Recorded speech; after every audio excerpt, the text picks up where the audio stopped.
দেড় শতাধিক ঢাকায় আহত আন্দোলনকারী ছাত্ররা এবং দুজন ইতিমধ্যে গুলিবিদ্ধ হবার খবর পাওয়া গেছে। ধন্যবাদ দিলুল ভাই। আমরা এমন এক সময় আলোচনা করতেছি যখন ঢাকা বিশ্ববিদ্যালয় সহ বাংলাদেশের সিলেট, চট্টগ্রাম, কুমিল্লা, রাজশাহী সকল বিশ্ববিদ্যালয়ে ছাত্রলীগ ঘোষণা দিয়ে কোটা বিরোধী আন্দোলনকারীদেরকে উপর ঝাঁপিয়ে পড়েছে অস্ত্রশস্ত্র নিয়ে। আমি একটু আগেও দেখছিলাম প্রথম আলো পত্রিকার বেশ কিছু ছবি, যেখানে দেখা যাচ্ছে যে গুলি করতেছে। এই বিষয়টা আপনি বলেছেন যে আন্দোলনকারীদেরকে দমানোর জন্য ছাত্রলীগই যথেষ্ট, এটা বলেছেন আওয়ামী লীগের সাধারণ সম্পাদক জনাব ওবায়দুল কাদের। এবং তাদের আজকের এই কর্মকাণ্ড এটার সাথে যোগসূত্র আছে বলেই সারা দেশের মানুষ মনে করে। এখানে লুকানোর কিছু নাই, রাগ ঢাকের কিছু নাই। ওনারা ঘোষণা দিয়েই এই অপকর্মটি এখনও চলছে। আমরা যখন কথা বলছি তখনও চলছে। শত শত ছাত্রীরাও নির্যাতনের শিকার হয়েছেন। ঢাকা মেডিকেল কলেজ সহ বাংলাদেশের বিভিন্ন মেডিকেল হসপিটালগুলোতে, সরকারি এবং বেসরকারি হসপিটালগুলোতে তাদের আর্তনাদে এখন আকাশ ভারী হয়ে উঠছে। বিষয়টা কি?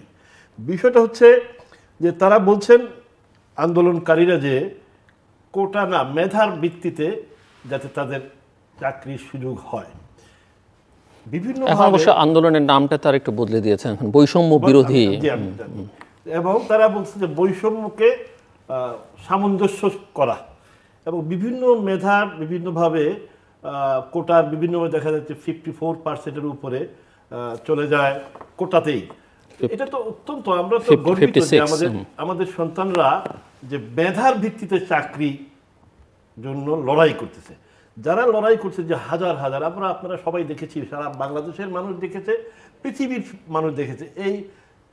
এই যে আমাদের ছাত্রছাত্রীরা, বিশ্ববিদ্যালয় সমূহের আমাদের স্নেহের ছাত্রছাত্রীরা একটি দাবি আদায়ের জন্য মেধার ভিত্তিতে বৈষম্য যাতে না হয় কোটার জন্য, সেটাকে সামঞ্জস্য করার জন্য তারা আন্দোলন করতেছে। এরা যে যারা আন্দোলন করতেছে তারা যে সবাই বিসিএস ক্যাডার হয়ে যাবে এমন না, এটা তারাও জানে। এবং তারা একটি এবং প্রধানমন্ত্রী তার প্রেস কনফারেন্সে, আপনি তো ছিলেন, সেখানে বলছিলেন যে এই কোটার সুবিধা পেয়ে বিশ্ববিদ্যালয়ে ভর্তি হয়েছে এমন ছাত্রীকেও আন্দোলনে দেখা যাচ্ছে। হ্যাঁ, তারা তো বুঝে শুনেই করতেছে যাতে এই ধরনের একটি বৈষম্যমূলক ব্যবস্থাপনা উইথড্র হয়। এবং এই আন্দোলনে তারা এত স্বতঃস্ফূর্ত, এটা আমরা সবাই দেখেছি। এবং আমরা যে অনেকে কথা বলছি যে, বা ভাবি, নঈম ভাই আমাদের বিশেষ পরিচিত, তো উনিও কথা কিছু বলছেন। তারা কি বলতেছে, এবং আমি গতকালকে এই যে প্রাইম মিনিস্টার যে সাংবাদিক সম্মেলন করেছেন, ওই সময় যে কোনোভাবেই হোক আমি টিভির সামনে ছিলাম, আমি পুরোটা শুনেছি। কষ্ট লেগেছে, কষ্ট তো অবশ্যই লেগেছে। এত অবহেলা করা, এত আন্ডারমাইন করা, এবং এরা ছোট মানুষ, এরাই তো বাংলাদেশের ভবিষ্যৎ, যদি না আবেদ আলীরা মাঝখানে না আসে না। তো সুতরাং ওরা কি বলতেছে, এইটার সাথে সাথে কেউ বলে দেওয়া লাগে না, স্বতঃস্ফূর্তভাবে তারা বাইর হয়ে বলতেছে। স্লোগানগুলো কি আপনারাও জানেন, যেহেতু রাজনৈতিক কর্মী হিসাবে আমরাও জানার শোনার চেষ্টা করেছি। বলছে তুমি কে, আমি কে, রাজাকার রাজাকার। কে বলেছে সরকার সরকার। সুতরাং ওনারা যে নিজেদেরকে রাজাকার বলতেছে, এটা কিন্তু না, এটা বুঝতে তো খুব বুদ্ধিমান হওয়ার দরকার নাই, যে কোনো হাতা গঙ্গারামও এটা বুঝবে।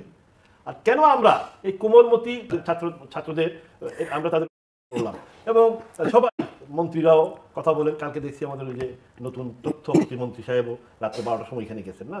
তো সুতরাং আমরা মনে করি যে তারা সত্যিকার অর্থেই তাদের এই সাহসের জন্য তাদেরকে ধন্যবাদ দেওয়া দরকার।